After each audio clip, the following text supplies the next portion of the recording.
Buenos días, ¿me escuchan? Hola, Sí, ¿me escuchamos. escucha? Buen día, se escucha, sí. Perfecto. Bueno, primero que nada me presento, soy Francisco Muñoz. Por favor, apaguen todos los micrófonos para que no haya fondo.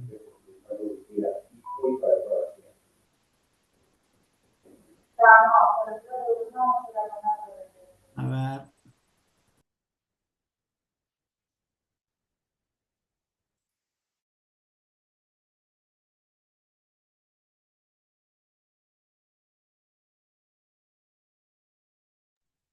bueno, mi nombre es Francisco Muñoz, soy fiscalizador de la CENACLAF desde el año 2016.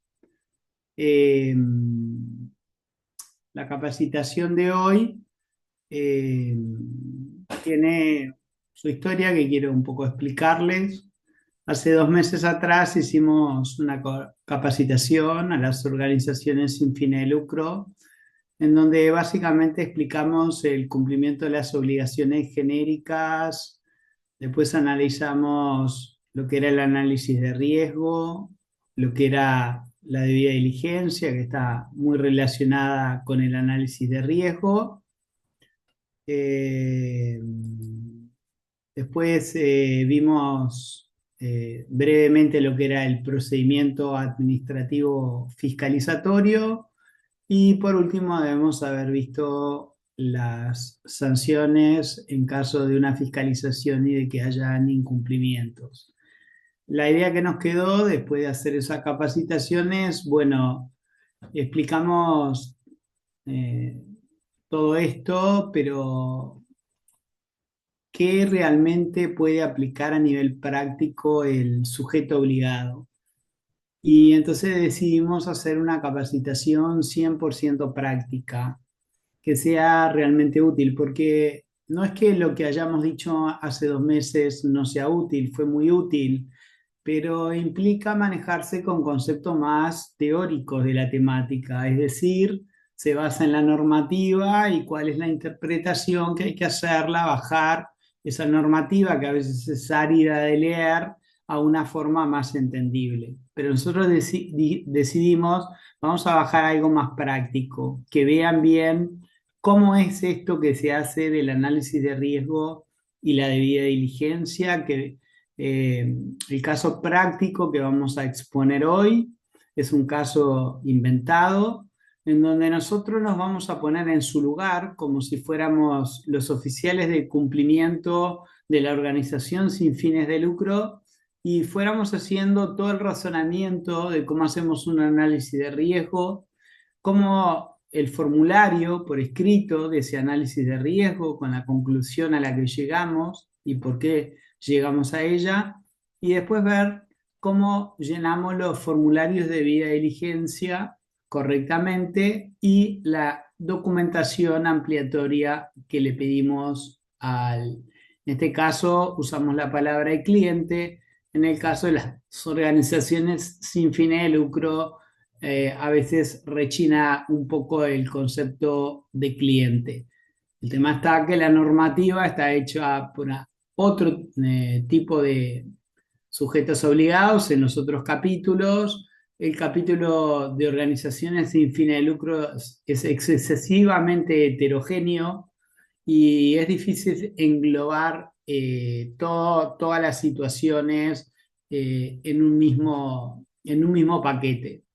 Suponemos que en el futuro habrá un análisis más detallado de todas las organizaciones sin fines de lucro, que comprenden desde partidos políticos hasta clubes de fútbol, hasta iglesias, hasta hogares de ancianos.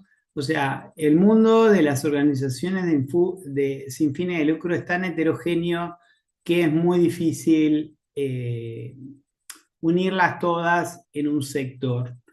La normativa, a su vez, en el capítulo específico de organizaciones sin fines de lucro, en el capítulo específico del decreto 379-018 ha sido muy parco. Por lo tanto, toda la elaboración del análisis de riesgo y la debida diligencia que ustedes tienen que realizar, la tuvimos que hacer a través de una integración con otras partes de la norma para poder darle directivas claras a ustedes de cómo realizar esto del análisis de riesgo y la debida diligencia. Bueno, dicho esto, voy a pasar a compartir con ustedes el caso práctico y vamos a irlo resolviendo y mostrándoles cómo lo haríamos nosotros si fuéramos oficiales de cumplimiento de la organización sin fines de lucro de ustedes. Voy a compartir ahora con ustedes el caso práctico. Ahí lo compartí, no sé si lo están pudiendo ver. Sí, se ve. Perfecto. Lo primero importante para decir es la nota. El caso presentado es completamente ficticio. Los nombres de las personas mencionadas son inventados y cualquier semejanza con hechos o personas reales es pura coincidencia. La operación. Este es el caso en concreto que vamos a analizar. Elegimos uno cualquiera. Se presenta ante su iglesia la señora María Suárez González, quien le manifiesta su interés en donar $15.000 a su congregación para contribuir con las tareas de reforma que se están llevando a cabo. La misma les comenta que vendió un inmueble ubicado en la calle Rosas, número 1211, padrón número 299, del departamento de Montevideo por un valor de $100.000, que era únicamente de su propiedad y que tiene en su poder la escritura correspondiente. La donación se efectivizará mediante una transferencia bancaria a la cuenta corriente de la iglesia. Es decir, elegimos como organización sin fines de lucro una iglesia, podríamos haber elegido cualquier otro, pero bueno, lo importante de acá es que vean cómo vamos resolviendo el razonamiento, porque las normas que vamos a utilizar son exactamente las mismas que para cualquier otra organización sin fines de lucro. Por lo tanto, el ejemplo sirve y únicamente lo que tienen que hacer es adaptarlo a los casos concretos a los que a ustedes se ven enfrentados. Cuando tenemos un caso concreto, lo primero que tenemos que hacer es el análisis de riesgo de la operación a la que estamos sometidos. Acá nos encontramos con una donación que realiza una señora a una organización sin fines de lucro que es una iglesia. ¿Qué es lo que tenemos que tener presente? Cuestiones preliminares. Para realizar el análisis de riesgo de la operación, se deberá tener siempre presente lo previsto en el inciso segundo del artículo 17 de la ley 19.574 y el artículo 13 del decreto 379-018, siendo ambas normas fundamentales para un buen análisis de riesgo de la operación en la que están interviniendo. Es decir, que nosotros dijimos, bueno, ¿de qué manera podemos explicar esto de toda la normativa que hay para que la gente entienda bien cómo razonar un análisis de riesgo? Y bueno, son estas dos normas las que lo van a ayudar en un 99,99% de casos a poder realizar un adecuado análisis de riesgo de la operación. En primer lugar, porque esta documentación en el mes de enero se subirá y la tendrán, me dediqué a transcribir textualmente el inciso segundo del artículo 17 de la ley 19.574, que ahora no lo voy a leer, pero sí voy a explicar qué es lo que nos está diciendo de forma más sencilla. Básicamente lo que nos dice esta norma es que si el medio de pago utilizado es un medio de pago electrónico, tales como una transferencia bancaria u otro medio de pago bancario, tales como podría ser un cheque, una letra emitida por un banco, en principio ustedes pueden presumir que el riesgo es bajo y realizar una debida diligencia simplificada. Pero dije que es una presunción simple de riesgo bajo, porque la norma después agrega que si se dan alguna de las situaciones previstas en normas que menciona, y a mí me interesa fundamentalmente una, el artículo 13 del decreto 379018. Si se da alguna de las situaciones previstas en el artículo 13 del decreto 379018, esa presunción simple que ustedes tenían porque la plata pasaba por un banco, cae y automáticamente los obliga a ustedes a ir a considerar esa operación de riesgo alto y hacer una debida diligencia intensificada. Entonces, es muy importante tener en claro fundamentalmente el medio de pago. Es una de las cosas primeras que tienen que hacer con el cliente, con el donante, con el que estén actuando, analizando esa operación. Pero antes de seguir con el análisis de riesgo, vamos ahora a analizar la norma del artículo 13 del decreto 379018. Porque si, como bien les dije antes, si se daba la situación del artículo 17, inciso segundo, que es el caso, en el caso tenemos esa situación, el pago se realiza a través de una transferencia bancaria. Por lo tanto, a partir del inciso segundo del artículo 17, por ahora tenemos una presunción simple de riesgo bajo. Tenemos que analizar ahora el artículo 13 del decreto 379018 con la donante para ver si se da alguna de las situaciones previstas en esta norma que nos hagan caer esa presunción simple. Y acá sí me voy a detener y vamos a mirar cada uno de los literales para ver, porque es importante que los entiendan cabalmente. Artículo 13 del decreto 379018. Debida diligencia intensificada. Se deberán tomar medidas de debida diligencia intensificada de acuerdo a lo previsto en el capítulo correspondiente a cada sector, en el caso de ustedes, organizaciones sin fines de lucro, para las categorías de clientes, en el caso de ustedes, englobamos también a los donantes, relaciones comerciales u operaciones de mayor riesgo, tales como. Y empezamos a ver cada uno de los literales. Y es importante entender cada uno de ellos y verlo con el donante en este caso, para ver si se da cualquiera de estas situaciones. Porque con tal que se dé una sola de estas situaciones, la presunción simple que teníamos cae y automáticamente nos lleva a considerar la operación de riesgo alto y tener que realizar una debida diligencia intensificada. Veamos el literal A.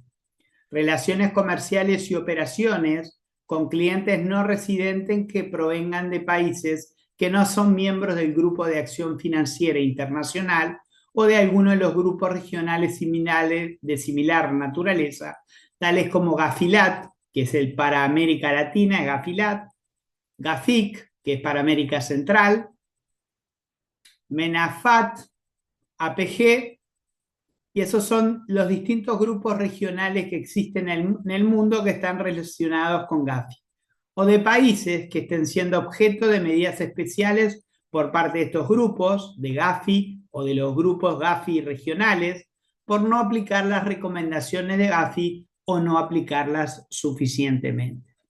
Como bien tenemos claro, en el caso concreto que les pusimos no se da esta situación, pero a mí lo que me importa que entiendan es que si tienen una relación con una persona del extranjero y viene de un país de que ni siquiera sepamos dónde queda ubicado geográficamente, tendremos que ir a ver a la lista si el país de donde viene esta persona que quiere tener alguna relación comercial con nosotros, si viene de algún país que no forma parte de IGAFI o de alguno de los países regionales del Gafi.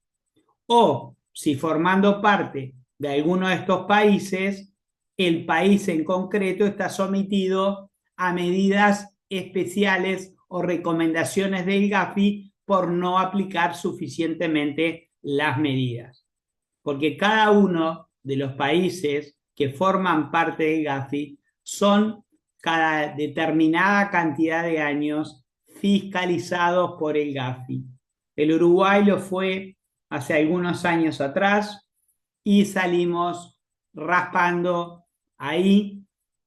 Tuvimos un buen cumplimiento normativo porque la normativa es bastante importante. Tuvimos que sacar entre gallos y medias noches la ley de financiación del terrorismo, que si no la hubiéramos sacado, que salió un día antes de que se fuera el grupo que estaba fiscalizando a Uruguay. Gracias a eso logramos en la parte de cumplimiento normativo no tener problemas, pero nos hicieron ver que habían bastantes carencias en la efectividad del sistema de prevención y de represión del lavado de activos. ¿Por qué? Porque entre otras cosas, en el Uruguay había muy pocas condenas en relación al lavado de activos. Y eso es un llamado de atención.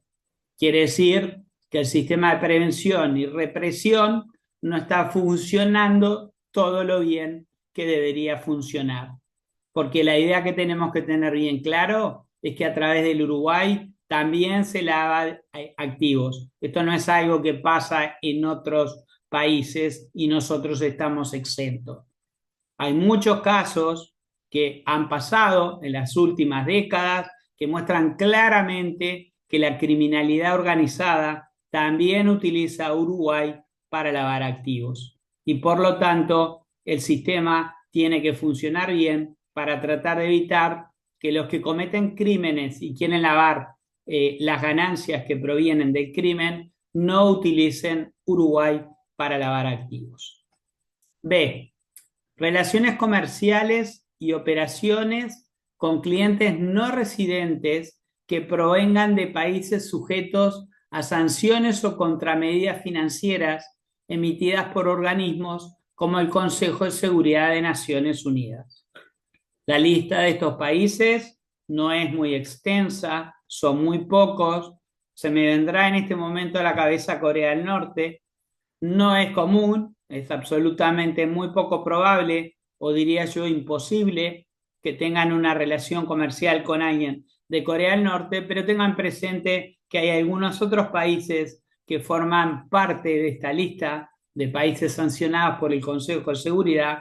Por lo tanto, cuando a veces pueden tener la oportunidad de tener negocios con una persona que ni siquiera podemos ubicar de dónde viene, es importante revisar la lista para ver si no viene de uno de estos países.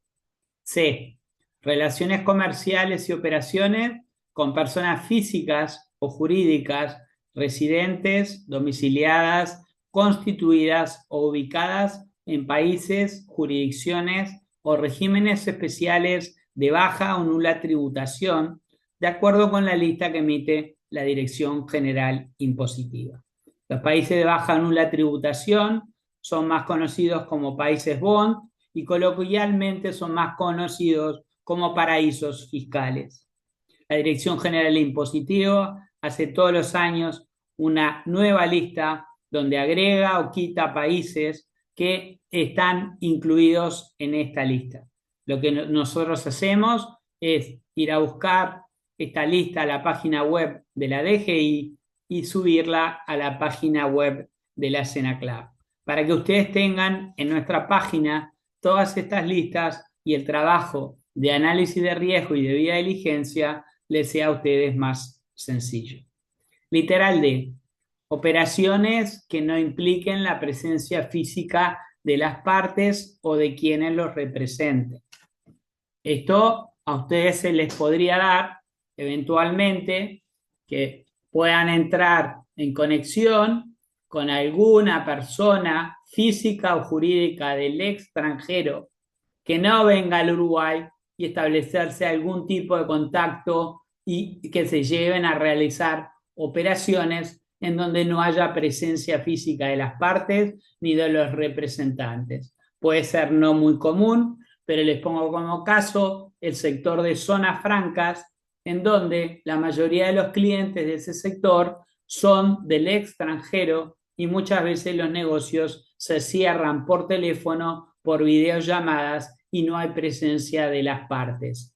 Y en esa situación, cuando se da esta situación, hay que considerar la operación de riesgo alto y realizar una debida diligencia intensificada. Utilización de tecnologías nuevas o en desarrollo que favorezcan el anonimato en las transacciones.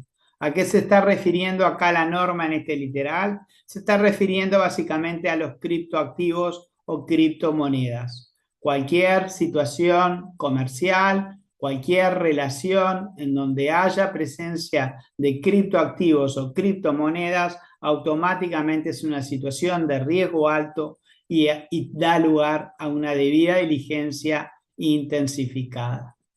F. Este es muy importante porque es uno de los más comunes que se les pueda dar y si no hacen adecuadamente el análisis de riesgo, si no hacen la pregunta, se lo pueden comer y es un error muy grave. Personas políticamente expuestas, su cónyuge, concubino y sus parientes por consanguinidad o afinidad hasta el segundo grado, así como los asociados cercanos a ellos, cuando éstas sean de público conocimiento y quienes realicen operaciones en su nombre. Por lo tanto, no es solo preguntarle al cliente, al donante, si él es una persona políticamente expuesta, sino que hay que hacerle toda la pregunta que incluye el literal F. No solo si es PEP él, sino usted está relacionado, su cónyuge es PEP, su concubino es PEP, su pariente por consanguinidad o afinidad en el segundo grado es PEP, tiene asociados cercanos que sean PEP, hay personas que realizan operaciones en su nombre que sean PEP, porque en todos esos casos estamos en la misma situación. Cualquiera que se dé de estas situaciones, estamos ante una situación de riesgo alto y por lo tanto tienen que realizar una debida diligencia intensificada. G. Negocios en que se utilicen cuantías elevadas de efectivo. En esa situación, son ustedes los que determinarán qué consideran como cuantías elevadas de efectivo, ya que cada sector podrá ser diferente este monto. La normativa no estableció especialmente esto y quedará a criterio de cada organización determinar, pero lo tendrán que fundamentar muy bien. Por lo tanto, mi consejo es que sean conservadores en la aplicación de esta norma y que no sea muy alto el monto por encima del cual ustedes consideran una cuantía elevada de efectivo, porque si no terminarán en una discusión con la CENACLAF. H.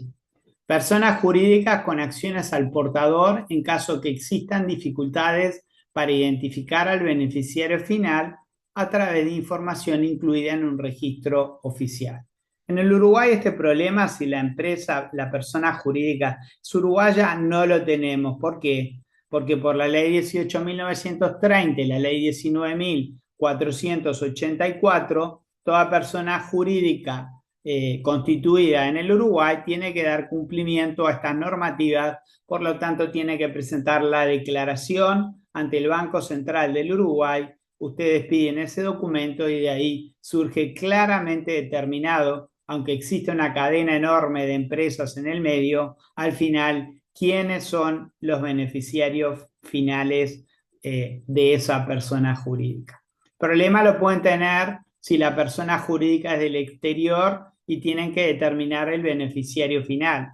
En esos casos tienen que hacer la pregunta y después tratar de ver de alguna manera de tratar de justificar documentalmente que el cliente o el donante le justifique documentalmente esta situación de alguna manera. Tienen que tratar de ser diligentes en ello. Por supuesto, cuando hablamos de personas jurídicas del exterior, hay algunas excepciones que están expresamente previstas en la norma. Les pongo, por ejemplo, cuando la persona jurídica del exterior cotiza en bolsa, no hay necesidad de determinar, por ejemplo, los beneficiarios finales, porque en ese caso está por normativa expresamente exonerados de determinar los beneficiarios final, porque es absolutamente imposible hacerlo en una empresa que cotiza en bolsa. Y los fideicomisos cuya estructura aparenta ser inusual o excesivamente compleja para determinar su estructura de control y sus beneficiarios finales. Cuando ustedes pudieran tener un cliente o un donante en donde le viene el fiduciario del fideicomiso y les dice, bueno, que va a tener determinada operación con ustedes, pero no va a ser él en su calidad de fiduciario, sino en representación del fideicomiso que administra. En este caso, lo que tendrán que hacer es pedirle una copia de ese fideicomiso, analizarlo y ver si queda claramente establecido quiénes son los beneficiarios finales del fideicomiso. Porque lo que les quiero dejar en claro es que a veces uno tiene un fideicomiso que tiene 300 hojas, uno lo lee y realmente le cuesta lograr entender quién es el beneficiario final de ese fideicomiso. En un caso así, le tendrán que pedir claramente a ese fiduciario que les aclare claramente cuál es la situación, quién es el beneficiario y cómo es que se hace para interpretar eso en eso. Sin perjuicio de lo cual, si es tan complejo el fideicomiso, adopten la posición de tomar una posición de considerar esta operación con este fideicomiso de riesgo alto y hacer una debida diligencia intensificada. J. Relaciones comerciales que se realicen en circunstancias inusuales conformes a los usos y costumbres de la respectiva actividad. Son ustedes como organizaciones sin fines de lucro, cada uno a lo que se dedica, que saben perfectamente cuando les plantean algo, cuando les resulta inusual, sospechoso o no es normalmente lo que acontece y se sale bastante de lo que generalmente ustedes se dedican y la forma en cómo se está tratando de instrumentar por esta persona que viene a ponerse en contacto con ustedes. En esas situaciones, dos cuestiones. En primer lugar, cuando es inusual, ustedes lo que hacen es aplicar, considerar la operación de riesgo alto y aplicar una debida diligencia intensificada.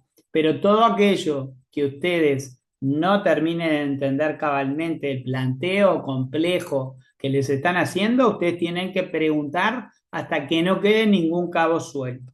Porque si llega a quedar algún cabo suelto, ustedes preguntan y no tienen la contestación que necesitan tener para entender todo, ustedes ahí pasan a otra forma de razonar este tema y se tienen que plantear la posibilidad de hacer un reporte de operaciones sospechosas por la forma un poco suspicaz, una forma taimada, un cliente que les está escatimando información, y entonces ustedes se plantean, bueno, hago un reporte de operaciones sospechosas, pero antes de hacer el reporte de operaciones sospechosas, agoten todas las instancias y todas las preguntas y van anotando detalladamente todo lo que les va diciendo la persona.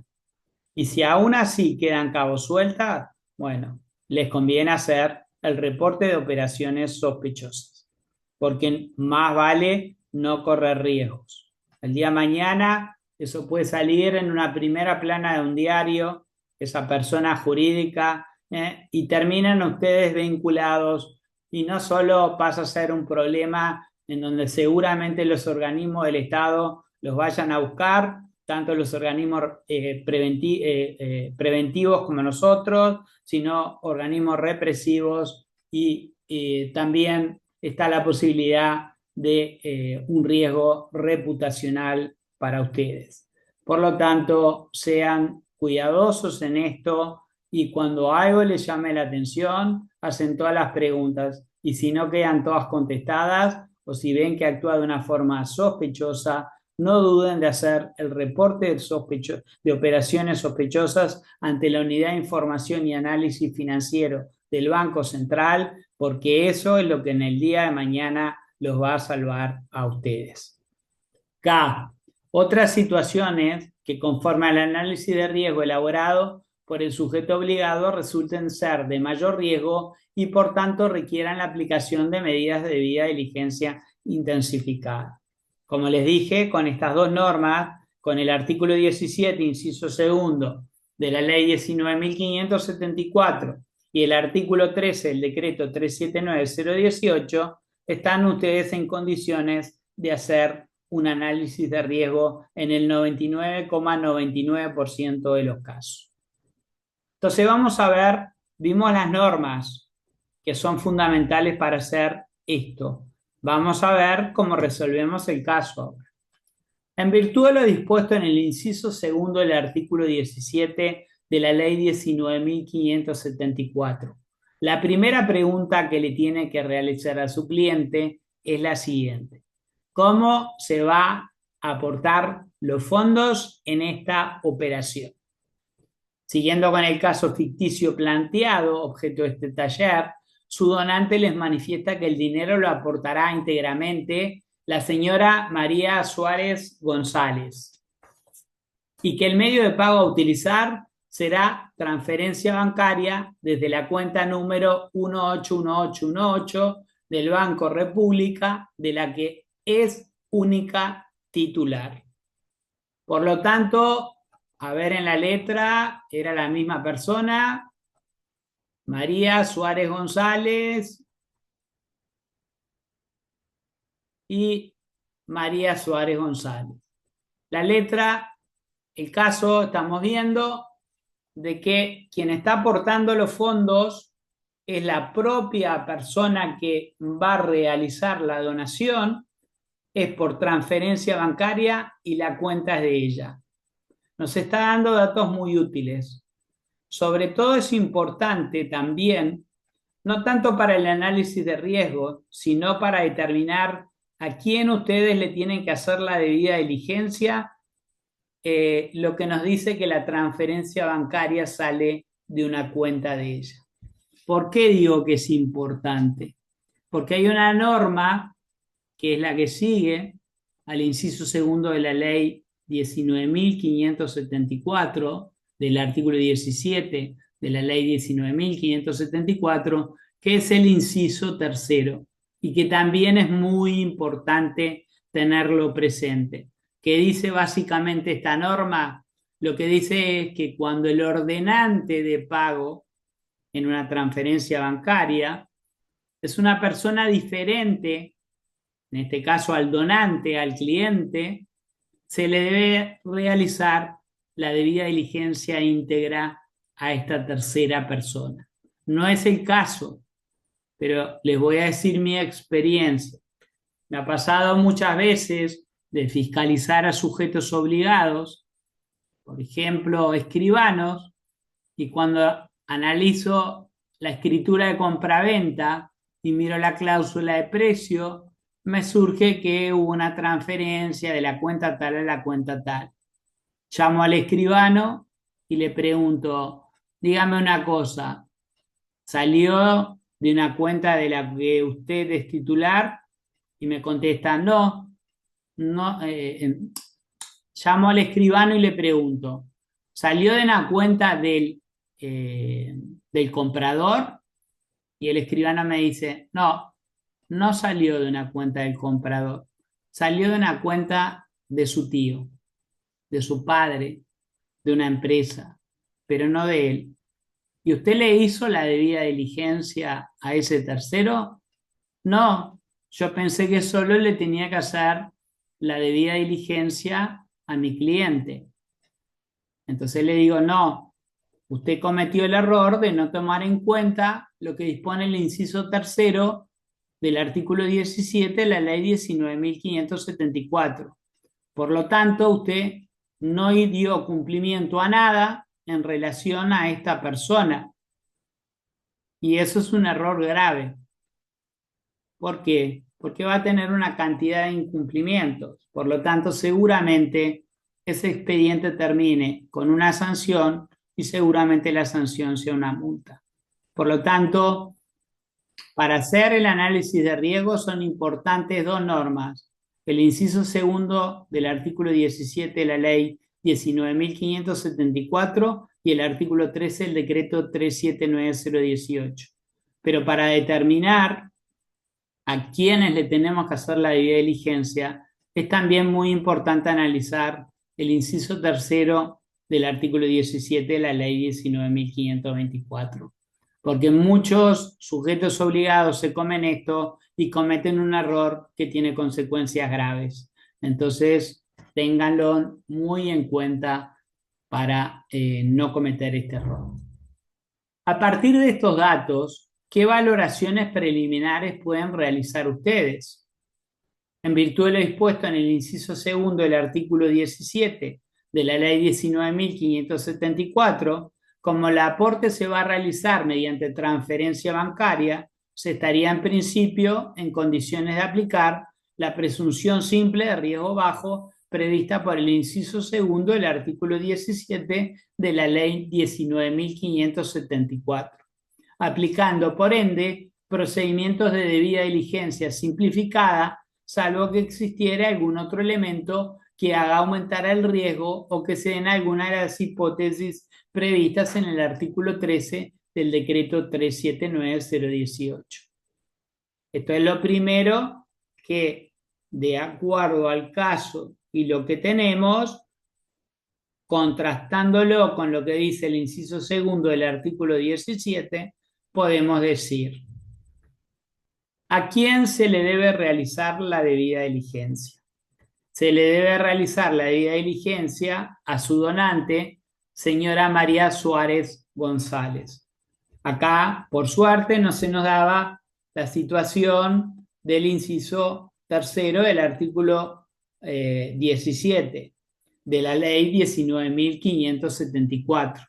Por lo tanto, en principio, a la clienta, en este caso a la donante, le tenemos que realizar la debida diligencia. Tener en cuenta que si se presenta en la operación analizada alguna de las hipótesis previstas en el artículo 13 del decreto 379018, la presunción simple de riesgo bajo cae y se deberá aplicar una debida diligencia intensificada. Es decir, ténganlo bien en claro de ver cada una de las situaciones previstas en este artículo 13, porque con que solo se dé una ya alcanza para que la presunción simple que tenemos por tener una transferencia bancaria caiga y tengamos que ir al riesgo alto y a la debida diligencia intensificada. Por su parte, si del análisis de riesgo surge que la operación o el cliente es de riesgo medio, la debida diligencia a aplicar es la normal. ¿Qué pasa acá? Que la debida diligencia normal, que debería ser la más común de todas, a partir de la ley de urgente consideración, por su artículo 225, que hizo el agregado del inciso segundo y tercero del artículo 17 de la ley 19.574, ha quedado prácticamente casi vacía de contenido. ¿Por qué? Porque si tenemos una transferencia bancaria a otro de medio de pago bancarizado, tenemos la presunción simple de riesgo bajo y tener que hacer una debida diligencia simplificada si no se dan ninguna de las situaciones del artículo 13. Pero si tenemos una transferencia bancaria o otro medio de pago bancarizado, pero se da alguna de las situaciones del artículo 13, tenemos que ir a considerar la operación de riesgo alto y hacer una debida diligencia intensificada. Por lo tanto, el conjunto de debida diligencia normal ha quedado bastante menguado. Son muy pocas las situaciones al día de hoy que quedan para la debida diligencia normal. ¿Cuándo se nos podría dar? Cuando, por ejemplo, el medio de pago es bancarizado, no se dan ninguna de las situaciones del artículo 13, pero ustedes consideran que sin ser una situación que amerite hacer un reporte de operaciones sospechosas, ustedes prefieren, por algo que les llama la atención, no es que no se lo hayan contestado, pero hay algo, su olfato le dice, prefiero hacer una debida diligencia normal o intensificada, independientemente de que desde el punto de vista normativo no estaría obligado a hacerlo, porque mi olfato me dice, porque hay algo que no me cierra, y tratarán de explicarlo de la forma más adecuada. El realizar, cuando ustedes están obligados normativamente a realizar una debida diligencia simplificada y realizan por un criterio subjetivo de ustedes una debida diligencia normal o intensificada, no hay ningún problema ahí. Ustedes tienen total libertad y la normativa se los reconoce en los dos últimos literales del artículo 13 del decreto 379-018, que son ustedes los que conocen mejor que nadie su negocio y quienes saben perfectamente cuando algo les llama la atención, mucho más que un fiscalizador de la SENACLAR. En este sentido, de las preguntas a realizarle a la donante respecto del artículo 13 del decreto 379-018, se enteran que su esposo es el actual ministro de Salud Pública, siendo su nombre Carlos Gómez Rodríguez, no surgiendo ninguna otra información relevante de cada uno de los literales del artículo 13 que ustedes vieron con él. Pero cuando ustedes le preguntaron, ¿usted está relacionado con algún PEP? La mujer dijo, sí, mi marido es ministro de Salud Pública y ese solo hecho lo convierte en una persona políticamente expuesta. Cae la presunción simple del caso como de riesgo bajo, se tiene que considerar esta operación de riesgo alto y realizarse una debida diligencia intensificada. En virtud de ser el donante, esposa, de ser la donante, esposa de un PEP, de una persona políticamente expuesta, literal F del artículo 13 del decreto 379-018, la presunción simple de riesgo bajo cae e ingresamos en una de las hipótesis de riesgo alto que maneja la normativa, debiendo entonces realizar una debida diligencia intensificada. Es importante siempre tener en cuenta que el hecho de que surja alguna de las hipótesis del artículo 13 del decreto, como es el caso antes referido, hace que toda la operación devenga de riesgo alto, con lo cual se deberá aplicar una debida diligencia intensificada a la participante en virtud de lo que analizamos infra. Lo que hicimos hasta ahora fue, en virtud de las dos normas que les mencioné, hacer el razonamiento e irlo asentándolo por escrito. Ahora, en el siguiente punto, el punto 2.2, lo que vamos a hacerlo es, de forma un poco más resumida, la minuta que ustedes están obligados a hacer con el análisis de riesgo. Este razonamiento que hicimos hasta ahora, llevarlo a unos pocos párrafos en donde se explique la situación y a la conclusión que ustedes llegan. Básicamente diría lo siguiente, el documento.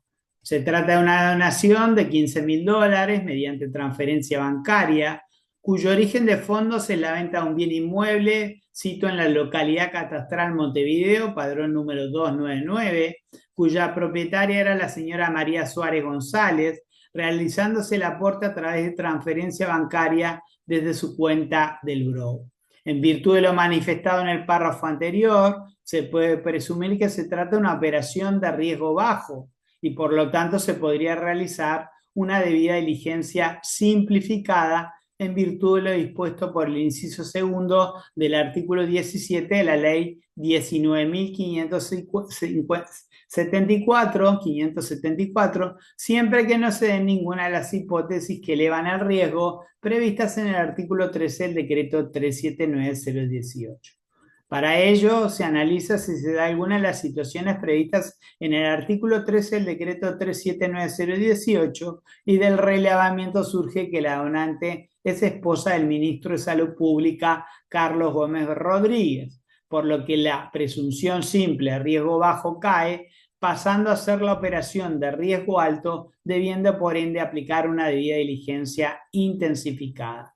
Se le realiza la debida diligencia intensificada a la donante y ordenante de pago, señora María Suárez González, en su calidad de titular de la cuenta desde donde salen los fondos. En virtud del análisis de riesgo realizado, se puede concluir que se trata de una operación de riesgo alto y que por lo tanto se deberá realizar una debida diligencia intensificada. Y acá está en algunos párrafos explicado ese análisis de riesgo que hicimos utilizando las dos normas que les mencioné, que les permite en el 99,99% de los casos, como ya les dije, resolver todos los casos de análisis de riesgo y determinar el riesgo de la operación en la que ustedes están interviniendo. Antes de seguir, me gustaría saber si hay alguna pregunta que quieran hacerme, si hay algo que quieran que les aclare. ¿Hay alguien que tenga alguna pregunta para hacerme? Acá en el chat veo una pregunta de Evelyn Carrasco. En el caso de nuestra fundación, la mayoría del financiamiento proviene de convenios firmados entre la Universidad de la República y ANI e INIA. En ese caso, nuestro respaldo de origen de fondos, con todos los puntos, si bien son montos menores y todos por transferencia bancaria para montos más de $9.000, pedimos esas fichas y completamos una matriz de riesgo. ¿Es correcto nuestro procedimiento? A ver si entendí bien. Ustedes reciben dinero de la Universidad de la República, de ANI y de Línea. ¿Entendí bien? Están recibiendo plata de esos organismos, tienen que guardar los documentos en donde queda claramente establecido los montos que le dieron estos organismos y guardarlos en la carpeta correspondiente del cliente para tener claro y para poder acreditar que la plata que ustedes reciben, que los montos coinciden y que provienen de estas entidades públicas.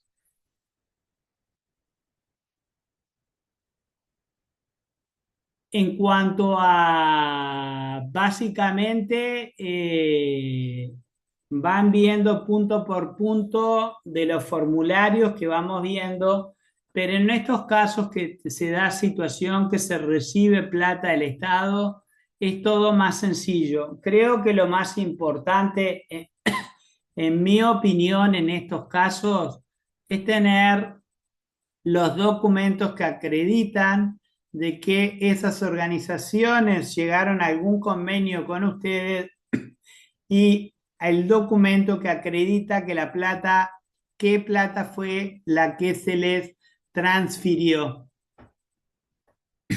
Y después van llenando datos básicos de quién es el representante del organismo público, pero es bastante más sencillo.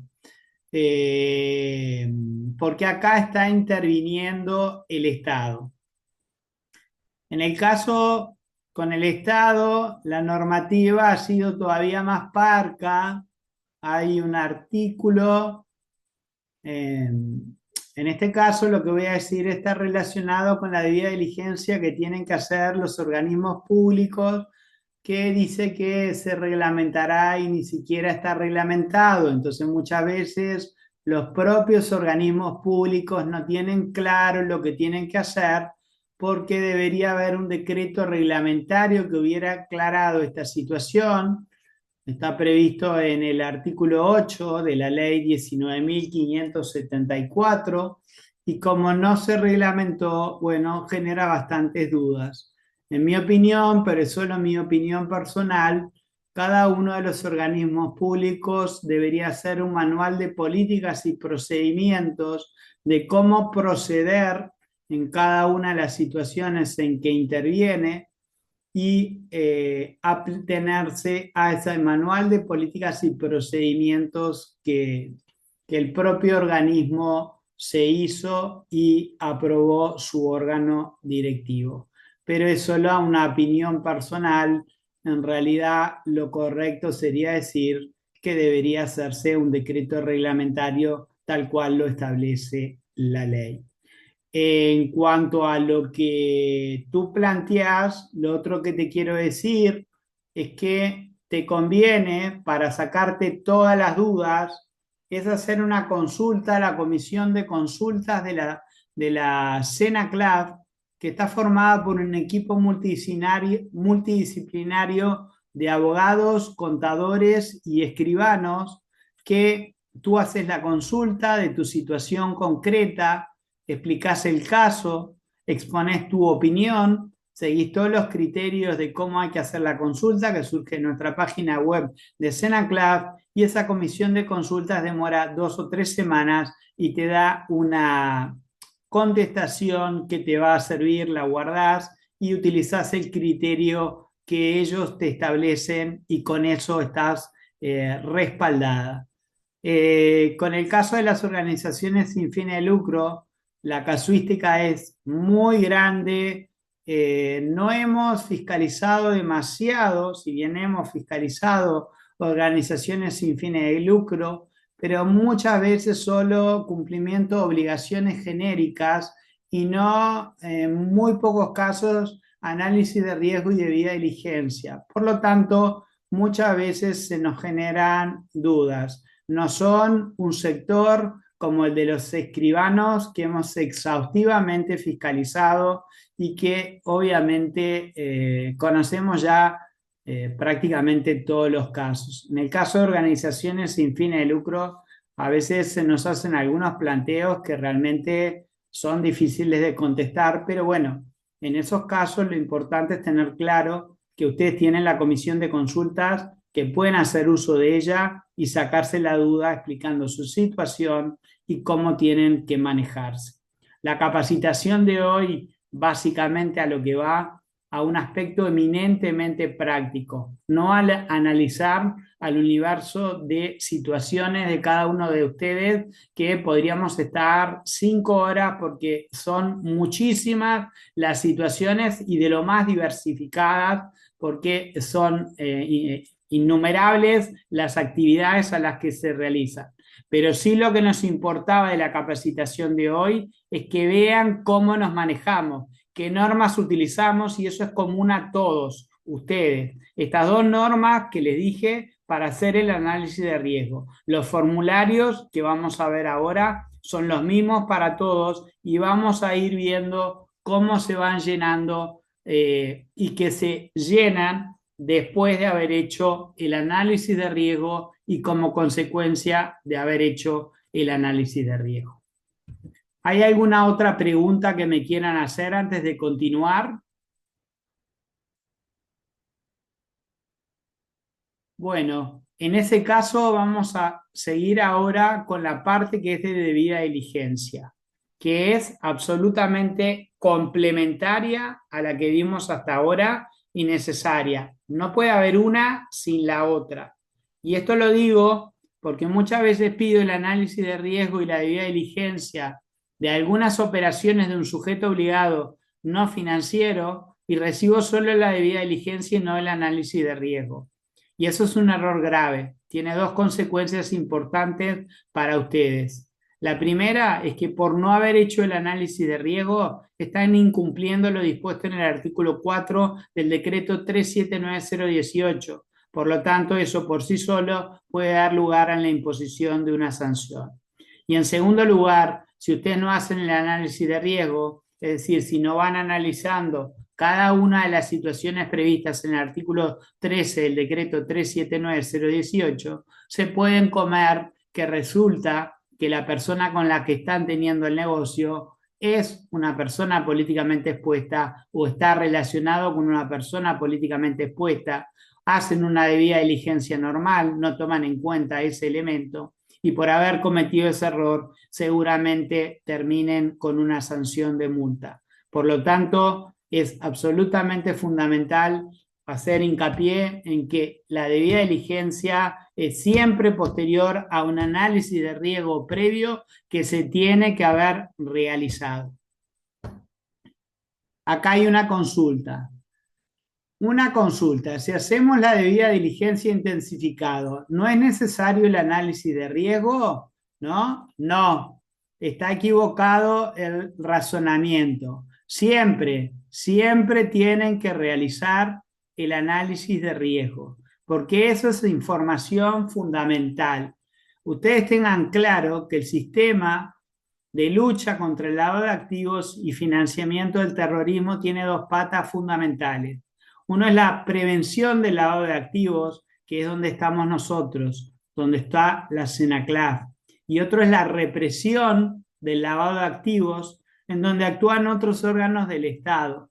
Toda la información que ustedes recaban, si el día de mañana tienen que intervenir los órganos represivos del Estado para encontrar y castigar a los culpables de los delitos antecedentes del lavado de activos o los delitos de lavado de activos, toda la información que ustedes recabaron es muy útil y va a ser utilizada para tener la mayor cantidad posible de información y poder mandar a la cárcel a los delincuentes.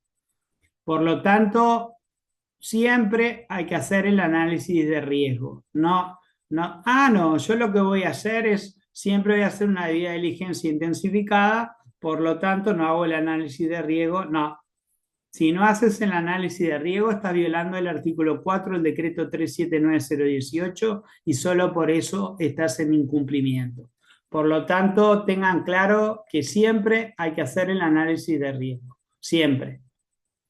Vamos a continuar ahora. Voy a volver a compartir con ustedes. No, voy a compartir el formulario ahora.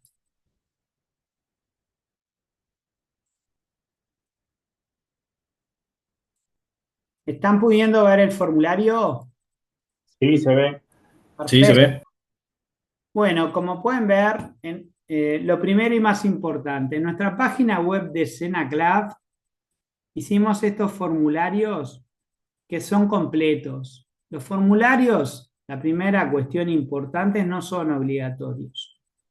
Pero si ustedes no usan los formularios, el problema que tienen es que seguramente se olviden de pedir algunos de los datos que la normativa considera que son obligatorios. Entonces, el usar los formularios les baja el régimen, el margen de error que pueden cometer. Seguramente disminuya los errores que ustedes cometan si usan nuestros formularios. Porque para elaborar estos formularios nos basamos estrictamente en lo que la normativa pide. Otra cosa importante de los formularios que hicimos es que ustedes pueden tener relación con dos tipos de personas físicas o personas jurídicas. Nosotros nos tomamos la molestia de hacer 3 formularios para personas físicas y 3 formularios para clientes, personas jurídicas. ¿Por qué hicimos esto? Porque si el cliente o el donante es una persona física, ustedes tienen 3 situaciones posibles: un riesgo bajo, medio o alto, y por lo tanto una debida diligencia simplificada, normal o intensificada.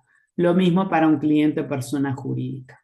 Entonces, de esta manera, habiendo hecho estos 6 formularios, cuando ustedes hicieron el análisis de riesgo, determinaron qué tipo de debida diligencia tenían que hacer y determinaron a quién se la tenían que hacer.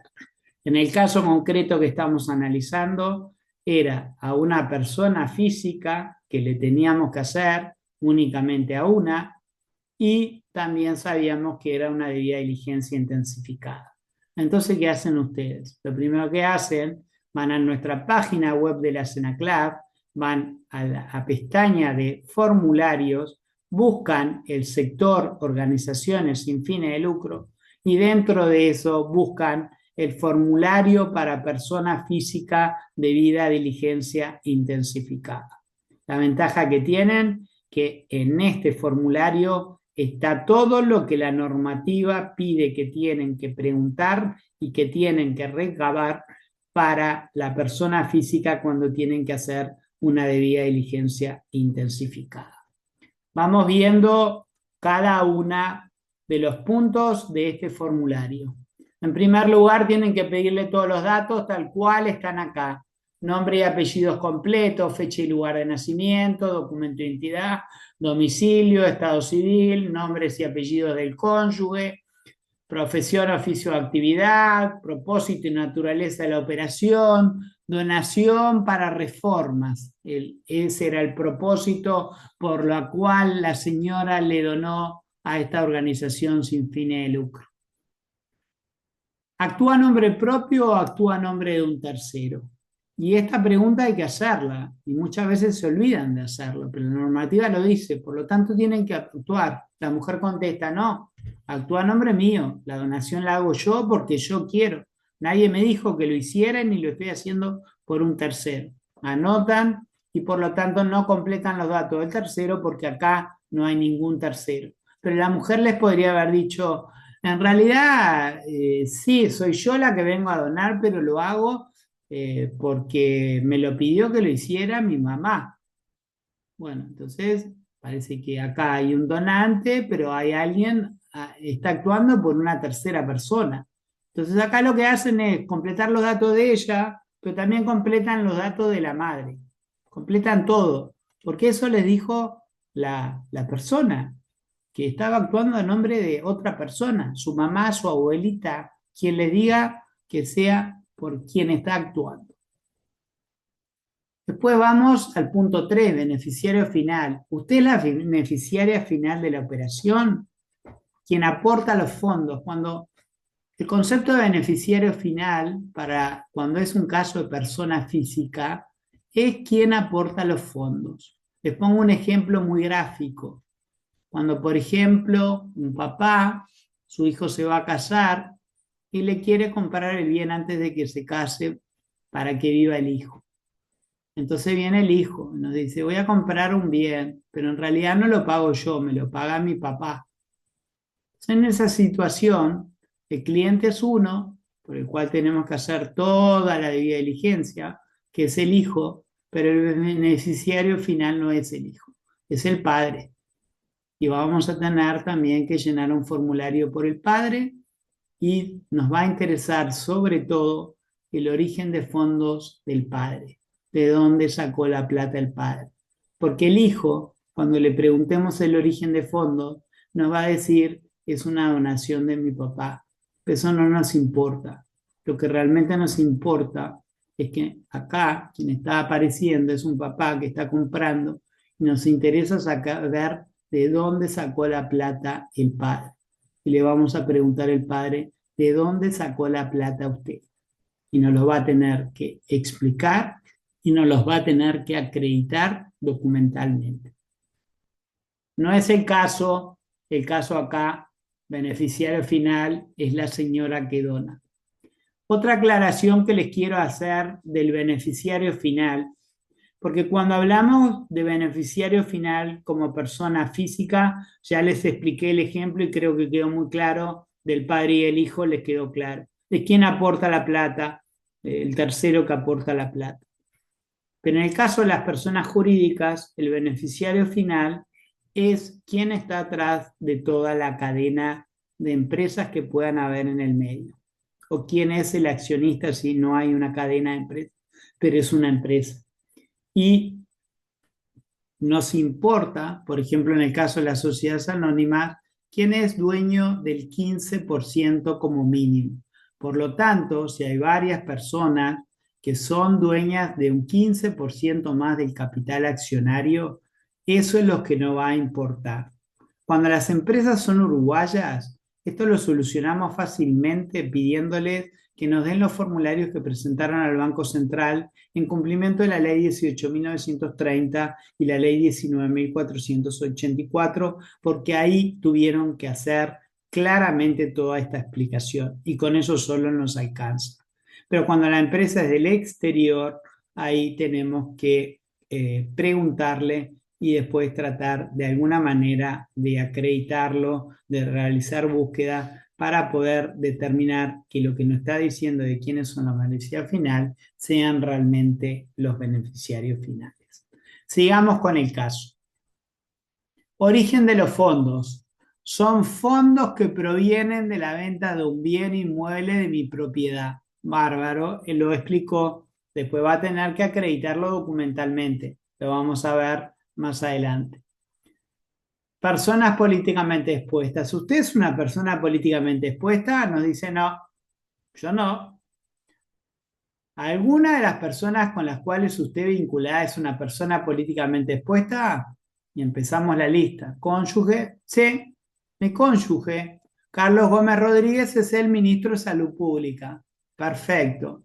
En caso afirmativo, detalle la vinculación es con el cliente, el beneficiario final y el cargo.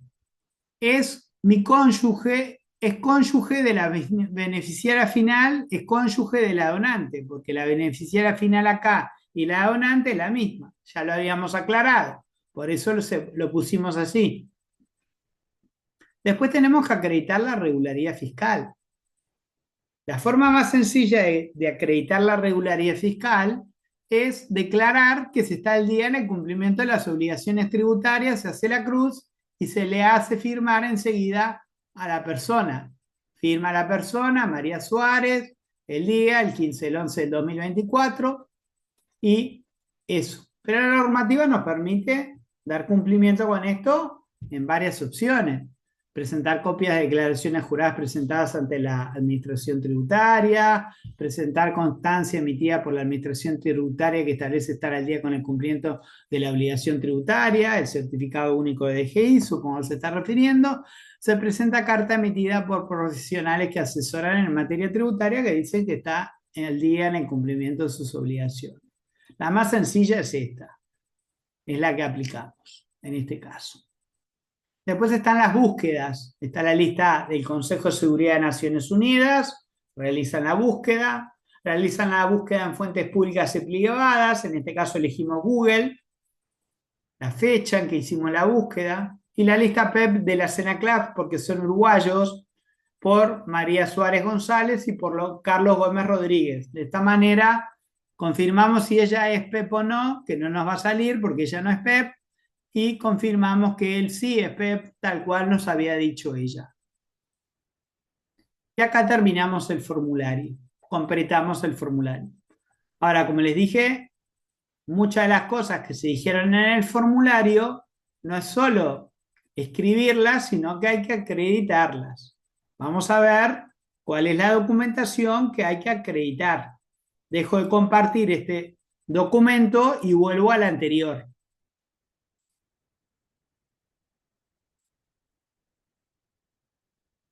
Estoy en el documento, ¿lo están pudiendo ver?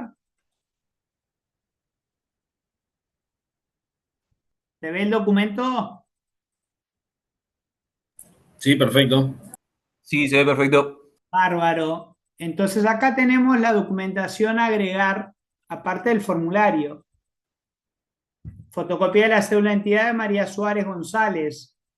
Declaración jurada de regularidad fiscal. Acuérdense que en este caso, en realidad, no tenemos que agregar nada porque habíamos hecho la declaración jurada en el propio formulario y se lo hicimos firmar a la persona. Cuando hacemos de esa manera es fundamental la firma de la persona. No es solo poner la cruz, sino que me firme, porque es una declaración de él, de que está en cumplimiento de sus obligaciones. No es algo que ustedes puedan decir, porque ustedes pueden no conocerlo la persona y no ser ni siquiera contadores y no saber del tema. Por lo tanto, es algo que tiene que firmar la persona. Búsqueda en la lista del Consejo de Seguridad de Naciones Unidas por María Suárez González.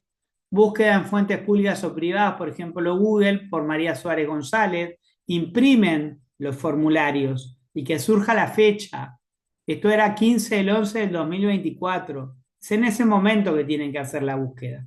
Por el artículo 8 del decreto 379-018, que establece el principio de oportunidad, se tiene que hacer en el momento del negocio, no después. No sirve de nada hacerlo 2 años después, cuando son fiscalizados. Búsqueda en lista PEP elaborada por Senaclaf, por María Suárez González y Carlos Gómez Rodríguez. Origen de fondos utilizados en la operación. Fotocopia de compra-venta del bien inmueble por la cual María Suárez González enajenó el mes pasado un bien inmueble por $100.000 y que es origen de fondos de la presente operación. Está cabalmente acreditado. Ella donó $15.000, pero tenía $100.000 de que había vendido un bien inmueble. Por lo tanto, está totalmente acreditado el origen de fondos, es razonable, es aceptable. Aportar la documentación respaldante del medio de pago utilizado, el comprobante de transferencia. Acá acuérdense que he tenido varios problemas con las transferencias que me aparece cuando me las mandan un número de cuenta, un monto y otro número de cuenta, y cuando pido eso no me sirve para nada. Necesito claramente que esté detallado de dónde sale la cuenta, qué fecha, qué monto, quién es el titular de la cuenta, quién recibe la plata, en qué banco, en qué cuenta, todo que quede claramente establecido, porque es la única manera que tengo yo y que tienen ustedes de dar cumplimiento al inciso tercero del artículo 17 de la ley 19.574. Por eso que decía de que cuando no coincide el cliente o donante con el ordenante de pago, entonces hay que hacer una debida diligencia íntegra también al ordenante del pago que no es cliente o no es donante. Y por acá estaríamos terminando la capacitación de hoy. Estoy abierto a cualquier pregunta que me quieran hacer, a cualquier duda, a algo que no haya quedado claro de lo que expliqué. Estoy abierto, los escucho por si tienen alguna pregunta. ¿Quedó claro entonces, más o menos? ¿Les sirvió? Bueno, lo que les puedo decir es, yo me voy de licencia, me reintegro el 7 de enero y me voy a dedicar prácticamente todo el mes de enero a revisar las capacitaciones que hicimos hace 2 meses y a revisar las capacitaciones que hicimos ahora. En esta semana hice 13 capacitaciones, fue una demencia, imagínense. Pero bueno, esta es la última, gracias a Dios, hoy entro de licencia y espero corregirlas, mirarlas detalladamente para que cuando las suba no haya ninguna duda, estén claras, revisar que todo lo que haya dicho no haya dicho algún disparate en el medio que ni siquiera me haya dado cuenta. Y bueno, desde la Senaclaf estamos a las órdenes. Acuérdense de la comisión de consultas, les puede sacar dudas, no les va a resolver un caso de un día para el otro, porque no puede trabajar así. Es un equipo multidisciplinario, son como 8 o 10 integrantes, tiene que pasar por todos ellos, tienen que votar, tienen que sacar, demora 2 o 3 semanas, pero la contestación les va a servir. Por lo tanto, ustedes van pensando situaciones que piensen que en el futuro y hacen el planteo y esperan la contestación y la guardan y después se manejan con eso. Es imposible, pero que si el problema lo tienen que resolver mañana, tengan una respuesta. No la van a tener porque los tiempos de la Senaclaf son los tiempos burocráticos de cualquier oficina pública. Bueno, si no hay ninguna otra pregunta, quedará la grabación para repasar. La grabación, como lo dije, en enero se subirá y se les mandará un correo a todos ustedes para que puedan ir a buscarla ahí, y eso ya pasa a ser de dominio público, cualquiera lo va a poder tener. Por lo tanto, es tan importante el control previo que hay que hacer, porque como eso después va a circular, tiene que estar revisado con mucho detalle, con mucha responsabilidad. Bueno, de mi parte es todo. Les Muchas agradezco. gracias, Francisco. Muchísimas gracias. Estuvo muy claro. Muchas gracias. Muchas gracias, Lidia. Espero que les haya servido y desde la Senaclaf estoy a las órdenes. Lidia ya me conoce hace muchos años y bueno, seguiremos trabajando y buscando formas de ayudarlos para que puedan hacer mejor su trabajo y que les sea más fácil. Felices fiestas para todos y hasta luego. Hasta luego, felicidades, muchas gracias. Hasta Gracias. luego. Felicidades. Gracias. Muchas gracias. Hasta luego. Celeste.